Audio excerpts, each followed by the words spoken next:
In 1997, a doctor told an 11-year-old boy to stop playing football because his body had stopped growing. Treatment cost $900 a month, money that his family didn't have. The boy's name was Lionel Messi. He would grow to 5'7" and become the greatest footballer the world has ever seen. 10 La Liga titles, 4 Champions Leagues, and more Ballon d'Ors than any footballer in history. Today, Messi is only the second footballer in history to become a billionaire. Ronaldo got there first, and he's still ahead by roughly $400 million. But while everyone was debating who would score more goals, Messi was quietly building a financial structure designed to close that gap. If it plays out the way it's set up, he'll probably pass Ronaldo entirely. To understand how Messi pulled this off, you have to go back to the very beginning. Phase 1, the early years. Lionel Messi was born in 1987 in Rosario, Argentina. His father was a steel factory worker. He was a small, quiet, and supernaturally good at football from the moment he could run. Kids twice his size couldn't get anywhere near him. And by the time he was playing for Newell's Old Boys Youth Academy, Messi's team called themselves the Machine of 87. And over a 4-year stretch, they lost 1 game. But at age 11, doctors confirmed something that Messi's parents had already feared. Messi's body wasn't producing enough growth hormone, a condition found in roughly 1 in every 10,000 children. Without treatment, the doctor told the family, Messi would stop growing at around 4'7". The needed treatment was a shot of HGH in the leg every single night, and it would cost $900 a month. For a lower-income working-class family in Argentina, in the middle of one of the worst economic collapses in the country's history, the math was simply impossible. Messi's football club promised to cover the treatment, and for a while they did. But then the payments came late, and then eventually they stopped altogether. And so before Messi had ever earned a single dollar from football, he had already learned something that most people take decades to figure out. A promise from an institution means nothing unless there's a structure in place behind it that forces them to uphold their end of the deal. In 2000, FC Barcelona offered Messi a trial. Carlos Risach, the club's sporting director, watched Messi play for less than 5 minutes and told his coaches, "We have to sign him." But the board stalled. Signing a 13-year-old from another continent, relocating his entire family, paying for his medical treatment was expensive, unusual, and certainly risky. Months passed, and Jorge Messi, Lionel's father, began to grow impatient. He told the club's intermediaries that if the deal was not signed soon, he was taking his son back to Buenos Aires, and Real Madrid had already started getting a deal together. So on December 14, 2000, Barcelona's sporting director, Carlos Risach, sat down for lunch with Messi's father, and he'd asked a waiter for some paper and was handed a napkin instead. Risach wrote the agreement out by hand in blue ink, right there at the restaurant. Barcelona would sign Messi and pay for his treatment. The napkin was later sold at auction in 2024 for nearly $1 million. Messi's first contract in professional football wasn't about a salary. It was a chance to access medical treatment and do what he loved on the biggest stage. This is an outlook that would be the viewpoint of all his future deals that they would all operate under. Phase 2, the highest paid employee in the world. For the next 18 years at Barcelona, Lionel Messi became the greatest player the sport had ever seen, and the highest paid too. In January 2021, the whole world found out exactly how high. A Spanish newspaper called El Mundo received a leaked copy of Messi's club contract and published it on the front page. The headline called it the colossal contract that ruined Barcelona. The 2017 deal Messi had signed was worth up to 555 million euros across just 4 years. It was the largest contract in the history of team sports. Now, here's the interesting part. There were only 4 original physical copies of Messi's contract. They were held by Messi, FC Barcelona, La Liga, and his law firm. While all 4 parties denied leaking it to the press, police later discovered high-ranking club board members intentionally leaked the private document to the press to damage Messi's reputation during his contract renegotiations, as the club was in a period of financial crisis. Messi was previously paid a signing bonus over 115 million euros, a loyalty bonus of nearly 78 million on top of that. And at his peak, he was earning an estimated 138 million euros a year in fixed salaries alone before a single one of those bonuses were given. To put that in context, Barcelona's entire salary budget for the rest of the team was set at 97 million euros, significantly less than what Messi alone had been paid. And that arrangement eventually collapsed, not because Messi himself failed, he was crushing it, but because FC Barcelona. The club had spent years signing players they couldn't afford, borrowing money to do so, and burning through cash with no future returns on investments in sight. By the time the Messi contract expired, Barcelona would have to pay him at 103% of everything they earned to renew it. Even when Messi offered to take a 50% pay cut to stay, the math still didn't work. Barcelona couldn't keep him. And so on August 8th, 2021, the greatest footballer sat in front of the world's media, cried, and announced his departure. The club he had spent his entire life making extraordinary could no longer afford to keep him. Messi walked out of the press conference with a very specific and very expensive lesson that income and ownership are completely different things. Messi walked away from Barcelona with nothing but the money. He owned no direct part of FC Barcelona itself, no share of the hundreds of millions of t-shirts sold with his name on the back, no stake in the broadcast deals, no stake in ticket sales, or a piece of the upside in the club's valuation skyrocketing. Since he started there, he had generated billions in value for Barcelona and had been paid extraordinarily well for it. But paid is the key word here, because Messi only worked as an employee. That's what he was. The most expensive one the sport had ever seen, but an employee nonetheless. And employees are not owners. At 34, with only a couple years of football left in him, Messi made 3 moves that looked completely irrational to everybody else, but would go on to be the foundation for the next phase of his empire. If you want to see how other operators use the exact same system to build 9-figure empires, hit subscribe. On this channel, we stop looking at celebrities as entertainment and start analyzing the money systems behind them. Every single week, we break down how operators, celebrities, entrepreneurs build institutional wealth from unconventional starting points. So make sure to subscribe now so you don't miss the next one. Phase 3, saying no to $1 billion.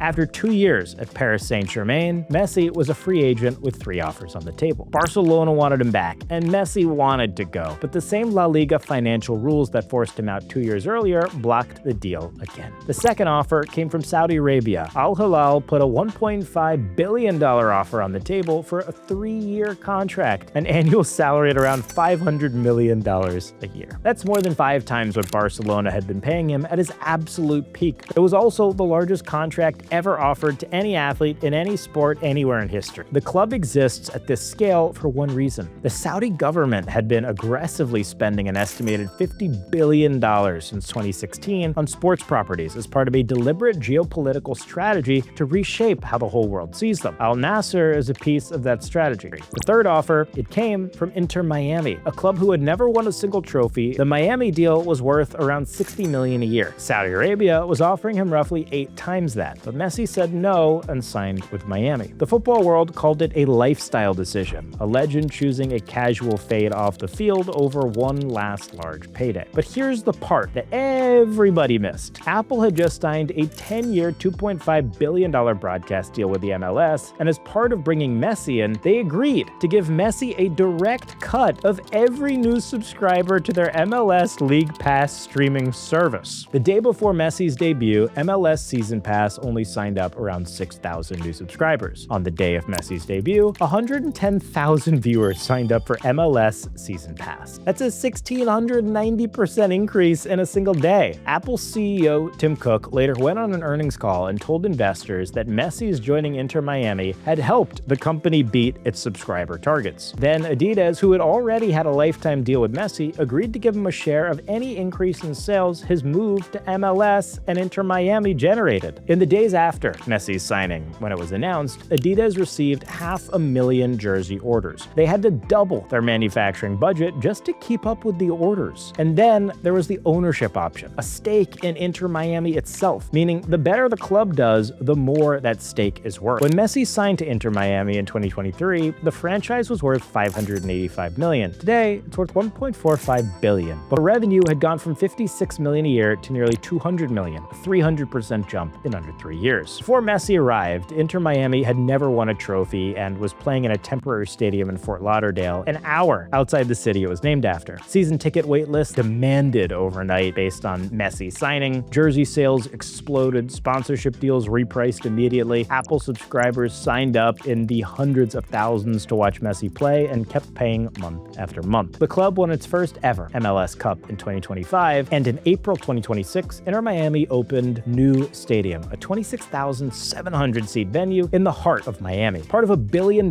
franchise expansion that was only possible due to the commercial gravity that Messi had created. So the deal that the football world laughed and wrote off entirely was actually Messi pricing an outcome in that nobody else could see. He turned down the biggest contract in sports history to bet on upside the rest of the market refused to put a number on. And he was right. Now, if you've ever followed an event and felt like you could already see the outcome before it happens, there's finally a place to trade on it, thanks to today's sponsor, Polymarket. Polymarket is a prediction market platform where users can trade on the outcomes of real-world events. Polymarket lets you trade shares with other users in an open market exchange. Polymarket is now live on the App Store, and you can trade on literally anything, like who lifts the next World Cup, whether Inter Miami wins the MLS Cup this season, or whether Leo Messi wins another award before he retires. Trade prices are valued on the market's belief in the probability of a given event actually happening. All trades are settled through smart contracts on the blockchain, ensuring you always have control of your funds. Sports, news, pop culture, politics, you can trade on all of it. Download Polymarket on the App Store and start trading today. All right, let's get back into it. Phase 4, the $100 million loophole. Everything you've heard so far, the salary, the revenue shares, the brand endorsements, the equity, all of it flows into a single holding company. But why do all these complex business structures go through the holding company? Well, the answer is simpler than you might think. In Spain, money landing in Messi's personal pocket gets taxed at close to 47%. On the other hand, money landing inside a holding company only gets taxed at 25%. That's already a massive difference. But in 2025, Messi went even further and moved his entire holding company to Andorra, a country with no wealth tax, no inheritance tax, and a maximum corporate tax rate of just 10%. On the kind of numbers that Messi's dealing with, that gap is worth tens, if not hundreds of millions of dollars. Underneath the holding company sits Leo Messi Management, which controls all his image and commercial deals. That one company alone generated 48.5 million euros in 2024. Then there's MIM Hotels, a chain of luxury boutique properties that in late 2025 got folded into the Melia collection, one of the biggest hotel groups in Europe. On top of that, there's Rostower, a publicly listed real estate company, Messi's own property fund, with holding buildings in Barcelona, Paris, and London that debuted on the European Stock Exchange at a valuation of 223 million euros. And then there's the hydration drink, Mas Plus, that Messi launched in 2024. Then there are the football clubs, because Messi isn't just playing the sport anymore, he's buying it. He co-owns a club in Uruguay with Luis Suarez, has investments in Argentina, and in April 2026, Messi bought UE Cornellà, a 5th division Spanish club sitting just outside Barcelona. The club had a 1,500-seat stadium and played in front of a few hundred people on a good weekend. But underneath that tiny first team sits an academy of over 1,000 players across 15 squads, and has produced top-level talent like David Raya, Jordi Alba, and a string of others who went on to play at the highest level in Europe. The day Messi's ownership was announced, the club's Instagram following went from 40,000 to 200,000 in just 24 hours. Today, it's sitting at close to 1 million. By 2030, Messi is estimated to surpass Ronaldo in net worth, not because he earned more across his career, but because he took a piece of what he built and structured it into things that keep compounding long after the game is played. Subscribe if you want more breakdowns of how the money empires actually get built. I'm Buster, and I'll see you next time. Peace.